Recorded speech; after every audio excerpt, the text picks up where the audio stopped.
ಹೇಗಿದ್ದೀರಾ? ಹೋಪ್ ಎಲ್ಲರೂ ಚೆನ್ನಾಗಿದ್ದೀರಾ ಅಂತ ಭಾವಿಸ್ತೀನಿ. ಹಾಗೆ ನಾನು ಕೂಡ ತುಂಬಾ ಚೆನ್ನಾಗಿದ್ದೀನಿ. ಹಾಗೆ ನಾನು ಇವತ್ತೊಂದು ಸಿಂಪಲ್ಲಾಗಿ ಮಕ್ಕಳಿಗೆ ಲಂಚ್ ಬಾಕ್ಸ್ ರೆಸಿಪಿನ ಪ್ರೆಸೆಂಟ್ ಮಾಡ್ತಿದ್ದೀನಿ. ಹಾಗೆ ಯಾರೆಲ್ಲ ಇನ್ನು ನನ್ನ ಚಾನಲ್ನ ಸಬ್ಸ್ಕ್ರೈಬ್ ಮಾಡ್ಕೊಂಡಿಲ್ಲ ದಯವಿಟ್ಟು ಸಬ್ಸ್ಕ್ರೈಬ್ ಮಾಡ್ಕೊಳ್ಳಿ. ಹಾಗೆ ಪಕ್ಕದಲ್ಲಿ ಬೆಲ್ ಐಕಾನ್ ಇರುತ್ತೆ, ಕ್ಲಿಕ್ ಮಾಡೋದನ್ನ ಮರಿಬೇಡಿ. ಯಾಕೆಂದರೆ ನಾನು ಹಾಕುವಂಥ ವೀಡಿಯೋಸ್ಗಳನ್ನ ನೀವೇ ಫಸ್ಟಾಗಿ ನೋಡ್ಬೋದು. ಹಾಗೆ ವಿಡಿಯೋಸ್ನ ಲೈಕ್ ಮಾಡಿ, ಶೇರ್ ಮಾಡಿ, ಕಮೆಂಟ್ ಮಾಡಿ ಅಂತ ಹೇಳ್ತಾ ಇವತ್ತಿನ ರೆಸಿಪಿ ಏನಂತ ನೋಡ್ಕೊಂಡು ಬರೋಣ ಬನ್ನಿ. ತುಂಬ ಡಿಫ್ರೆಂಟ್ ಆಗಿದೆ, ತುಂಬ ಕ್ವಿಕ್ಕಾಗಿ ಕೂಡ ಮಾಡ್ಕೊಬೋದು. ಸೊ ಬನ್ನಿ ಗೈಸ್, ಹೇಗೆ ಮಾಡೋದು ಅಂತ ನೋಡ್ಕೊಂಡು ಬರೋಣ. ಹಾಗೆ ನಾನಿಲ್ಲಿ ಸಿಂಪಲ್ ರೆಸಿಪಿನ ರೆಡಿ ಮಾಡ್ಕೊಳ್ಳೋದಕ್ಕೆ 1 ಕಪ್ಪಷ್ಟು ಕರ್ಡ್ ಅಂದರೆ ಮೊಸರನ್ನ ತೊಗೊಂಡಿದ್ದೀನಿ. ಗಟ್ಟಿ ಇರೋಂಥ ಮೊಸರನ್ನ ತೊಗೊಂಡಿದ್ದೀನಿ. 1 ಕಪ್ ಆದರೆ ಸಾಕಾಗುತ್ತೆ. ಅಥವಾ ನೀವು ಜಾಸ್ತಿ ಹಾಕ್ಕೊಂಡ್ರೆ, ನೀವು ಜಾಸ್ತಿ ಕ್ವಾಂಟಿಟಿನಲ್ಲಿ ಮಾಡ್ತೀನಿ ಅಂದರೆ ಜಾಸ್ತಿ ಕೂಡ ಹಾಕೊಬೋದು. ನಾನಿಲ್ಲಿ 1 ಕಪ್ಪಷ್ಟು ಅಷ್ಟೇ ತೊಗೊಂಡಿರೋದು. ಹಾಗೆಯೇ ಚಿಲ್ಲಿ ಪೌಡರ್ ಹಾಕೊತಾ ಇದ್ದೀನಿ 2 ಟೇಬಲ್ ಸ್ಪೂನು. ಹಾಗೆಯೇ ಇದಕ್ಕೆ ಮೇನ್ ಇಂಗ್ರೀಡಿಯೆಂಟ್ಸ್ ಆಗಿ ಬಂದು ಬಿರಿಯಾನಿ ಪೌಡರ್ ಆಯಿತಾ, ಹಾಗೆ ಗರಂ ಮಸಾಲ, ಬಿರಿಯಾನಿ ಪೌಡರ್ ಎಲ್ಲನೂ ಕೂಡ ಆ್ಯಡ್ ಮಾಡ್ಕೋಬೇಕಾಗುತ್ತೆ. ಈಗ ನಾನು 1 ಟೇಬಲ್ ಸ್ಪೂನಷ್ಟು ಗರಂ ಮಸಾಲ ಪೌಡರ್ನ ಹಾಕೊತಾ ಇದ್ದೀನಿ. ಹಾಗೆ ಬಿರಿಯಾನಿ ಪೌಡರ್ನ ಕೂಡ ಹಾಕೊತಾ ಇದ್ದೀನಿ 1 ಟೇಬಲ್ ಸ್ಪೂನಷ್ಟು. ಮೇಯ್ನ್ ಇಂಗ್ರೀಡಿಯೆಂಟ್ಸ್ ಇದನ್ನೆಲ್ಲ ಸ್ಕಿಪ್ ಮಾಡಬೇಡಿ. ಹಾಗೆಯೇ ಜೀರಾ ಪೌಡರ್ನ ಕೂಡ ಹಾಕೊತಾ ಇದ್ದೀನಿ. ಇದಿಷ್ಟನ್ನು ಕೂಡ ಹಾಕಿ ನೀಟಾಗಿ ಮಿಕ್ಸ್ ಮಾಡ್ಕೊಬೇಕಾಗುತ್ತೆ. ತುಂಬಾ ಕ್ವಿಕ್ಕಾಗಿ, ತುಂಬಾ ಸಿಂಪಲ್ಲಾಗಿ, ಯಾವುದೇ ರೀತಿಯ ಗ್ರೈಂಡ್ ಮಾಡ್ಕೊಳ್ಳೋದಾಗಲಿ ಆ ಥರ ಏನೂ ಇಲ್ಲ. ತುಂಬ ಸಿಂಪಲ್ಲಾಗಿ ಈಸಿಯಾಗಿ ಮಾಡ್ಕೋಬೋದು. ನೀವು ಕೂಡ ಒಮ್ಮೆ ಮಾಡಿದ್ರೆ ಮತ್ತೆ ಮತ್ತೆ ಬೇಕು ಅಂತ ಕೇಳ್ತೀರಾ, ಅಷ್ಟು ಚೆನ್ನಾಗಿರುತ್ತೆ ರೆಸಿಪಿ. ಮಕ್ಕಳು ಕೂಡ ತುಂಬಾ ಇಷ್ಟಪಟ್ಟು ತಿಂತಾರೆ ಆಯಿತಾ. ಇದನ್ನೆಲ್ಲ ನಾನು ಇವಾಗ ನೀಟಾಗಿ ಮಿಕ್ಸ್ ಮಾಡ್ಕೊತಾ ಇದ್ದೀನಿ. ಇದಕ್ಕೆ ನಾನು ಹೆಚ್ಚಿಟ್ಕೊಂಡಿರುವಂಥ ಆಲೂಗೆಡ್ಡೆ ಮತ್ತು ಬೀನ್ಸು, ಕ್ಯಾರೆಟ್ ಹಾಕೋತಾ ಇದ್ದೀನಿ. ಇದು ನಿಮಗೇನಾದರೂ ಬೇರೆ ತರಕಾರಿ ಬೇಕಂದರೆ ನೀವು ಆ್ಯಡ್ ಮಾಡ್ಕೋಬೋದು. ನಾನಿಲ್ಲಿ ಜಸ್ಟ್ ಆಲೂಗೆಡ್ಡೆ ಮತ್ತು ಕ್ಯಾರೆಟು, ಬೀನ್ಸ್ ಅಷ್ಟೇ ಆ್ಯಡ್ ಮಾಡ್ಕೋತಾ ಇದ್ದೀನಿ. ಇಷ್ಟನ್ನು ಕೂಡ ನೀಟಾಗಿ ಮಿಕ್ಸ್ ಮಾಡಿ ಒಂದು 10 ನಿಮಿಷ ಹಾಗೆ ಬಿಟ್ಬಿಡೋಣ. ಎಲ್ಲದು ಮಿಕ್ಸ್ಗಾಗಿ ಹೊಂದ್ಕೊಳ್ಬೇಕು. ಹಾಗಾಗಿ ಒಂದು 10 ನಿಮಿಷ ಹಾಗೆ ಬಿಟ್ಬಿಡೋಣ. ಒಂದು ಪ್ಲೇಟ್ನ ಮುಚ್ಚಿ ಪಕ್ಕಕ್ಕೆ ಎತ್ತಿಡ್ತಿದ್ದೀನಿ. ಹಾಗೆಯೇ ಸ್ಟವ್ ಆನ್ ಮಾಡಿ ಕುಕ್ಕರ್ನ ಇಟ್ಕೊಳ್ತಾ ಇದ್ದೀನಿ. ಇದಕ್ಕೆ ನಾನು 1 ಸೌಟಷ್ಟು ಆಯಿಲ್ನ ಹಾಕ್ಕೊತಾ ಇದ್ದೀನಿ. ಈ ಆಯಿಲ್ಗೆ ಪಲಾವ್ ಎಲೆ, ಸೋಂಪು ಮತ್ತು ಚಕ್ಕೆ, ಲವಂಗ, ಅನಾನಸು ಎಲ್ಲವನ್ನು ಕೂಡ ಆ್ಯಡ್ ಮಾಡ್ತಾ ಇದ್ದೀನಿ. ಇದಿಷ್ಟು ಆದಮೇಲೆ ಲಾಸ್ಟಿಗೆ ಈರುಳ್ಳಿ ಮತ್ತು ಹಸಿಮೆಣಸಿನ್ಕಾಯಿನ ಕೂಡ ಹಾಕ್ಕೊತಾ ಇದ್ದೀನಿ. ಇದೆಲ್ಲವನ್ನು ಕೂಡ ನೀಟಾಗಿ ಈರುಳ್ಳಿ ಎಲ್ಲ ಒಂದು ಸ್ವಲ್ಪ ಕಲರ್ ಬರೋವರೆಗೂ ಕೂಡ ಫ್ರೈ ಮಾಡ್ಕೋಬೇಕಾಗುತ್ತೆ. ಈರುಳ್ಳಿ ರೆಡಿ ಆಯಿತು. ಇವಾಗ ಆಯಿಲಲ್ಲಿ ಚೆನ್ನಾಗಿ ಫ್ರೈ ಆಗಿದೆ. ಇವಾಗ ನಾನು ಆವಾಗಲೇ ಆಲೂಗೆಡ್ಡೆ ಮತ್ತು ಮೊಸರಿಂದ ಎಲ್ಲ ಮಿಕ್ಸ್ ಮಾಡ್ಕೊಂಡಿದ್ದೆ ಅಲ್ವಾ ಮಿಶ್ರಣ, ಅದನ್ನು ಕೂಡ ನಾನು ಇವಾಗ ಹಾಕ್ಕೊತಾ ಇದ್ದೀನಿ.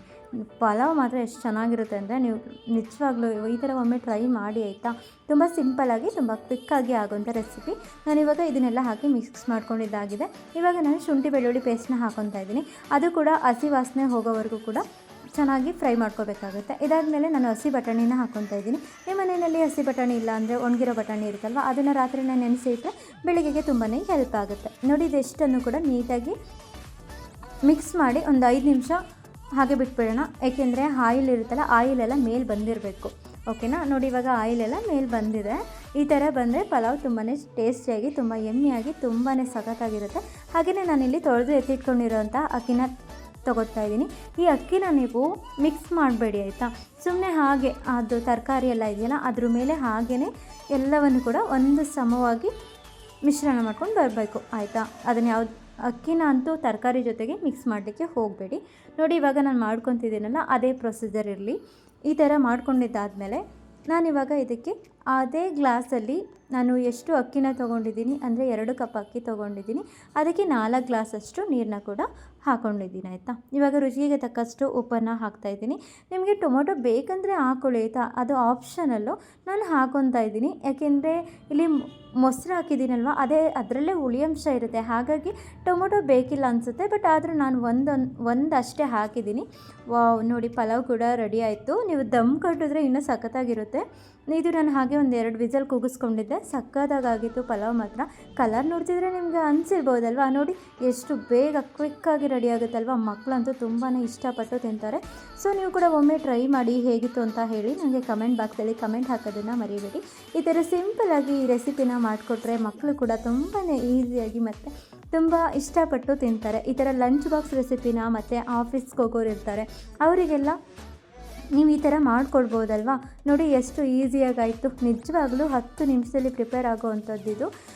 ಈ ರೈಸ್ನ ನೀವು ಯಾವತ್ತೂ ಮಿಸ್ ಮಾಡ್ಕೋಬೇಡಿ. ಹಾಗೆಯೇ ಒಮ್ಮೆ ಟ್ರೈ ಮಾಡಿ ಆಯಿತಾ. Same biryani powder garam masala powder ಹಾಗೆ ಜೀರಾ ಪೌಡರ್ ಎಲ್ಲ ಹಾಕಿರ್ತೀವಲ್ಲ, ಸಖತ್ತಾಗಿ ಬಂದಿರುತ್ತೆ. ನಾನಿವಾಗ ಲಾಸ್ಟಲ್ಲಿ ಇದು ಫುಲ್ ರೆಡಿ ಆಯಿತು. ನೋಡಿ ಈ ಥರ ಇದೆ. ನಿಮಗೆ ಕಲರ್ ಕೂಡ ನೋಡಿ, ಕಲರ್ ಎಷ್ಟು ಚೆನ್ನಾಗಿದೆ ಅಂತ ಹೇಳಿ. ತುಂಬಾ ಸಖತ್ತಾಗಿ ತುಂಬ ಯಮ್ಮಿಯಾಗಿರುತ್ತೆ. ಹಾಗೆ ಯಾರೆಲ್ಲ ಇನ್ನು ನನ್ನ ಚಾನಲ್ನ ಸಬ್ಸ್ಕ್ರೈಬ್ ಮಾಡ್ಕೊಂಡಿಲ್ಲ ದಯವಿಟ್ಟು ಸಬ್ಸ್ಕ್ರೈಬ್ ಮಾಡ್ಕೊಳ್ಳಿ. ಹಾಗೆ ಫುಲ್ ವೀಡಿಯೋನ ನೋಡಿ, ಯಾರು ಮಧ್ಯದಲ್ಲಿ ಸ್ಕಿಪ್ ಮಾಡಬೇಡಿ, ಏನು ಗೊತ್ತಾಗಲ್ಲ, ಓಕೆನಾ? ಹಾಗೆ ಎಲ್ರಿಗೂ ಒಂದ್ಸಗಿ ಧನ್ಯವಾದಗಳು. ವೀಡಿಯೋನ ನೋಡ್ತಾ ಇರೋರು ಎಲ್ಲರಿಗೂ ನನ್ನ ಕಡೆಯಿಂದ ಥ್ಯಾಂಕ್ಸ್ನ ಹೇಳಿ ವಿಡಿಯೋನ ಎಂಡ್ ಮಾಡ್ತಿದ್ದೀನಿ. ಬಾಯ್, ಎಲ್ರಿಗೂ ಒಳ್ಳೆಯದಾಗಲಿ.